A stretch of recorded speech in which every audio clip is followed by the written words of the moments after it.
এই দৃশ্য কিনা শেষে আমাকে দেখতে হলো, কিন্তু তবু আমার খুব জানতে ইচ্ছে করছে বাচ্চারা থলি ভর্তি মোহর অলংকার সব ছড়াতে ছড়াতে যাচ্ছে কেন, আর গোপালের হাত দুটোই বা ঘাট থেকে বেরিয়ে দুদিকে ঝুলছে কেন?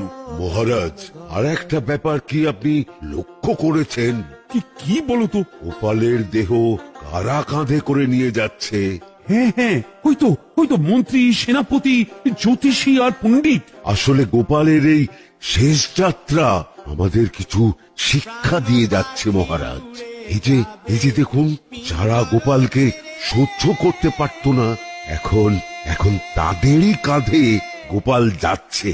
তার মানে শেষ পর্যন্ত কেউই কারোর শত্রু থাকে না, সবাই মান অভিমান ভুলে কাঁধে কাঁধ মিলিয়ে পার করে দেয়। আর ওই যে মোহর আর অলংকার ছড়িয়ে যাচ্ছে, সেটাও বুঝিয়ে দেয় যে এই অর্থ সমৃদ্ধি সবই ফেলে একসময় চলে যেতে হবে। দুটো খালি হাতও বুঝিয়ে দিচ্ছে খালি হাতেই আমরা সংসারে এসেছিলাম, আর খালি হাতেই আমাদের যেতে হবে।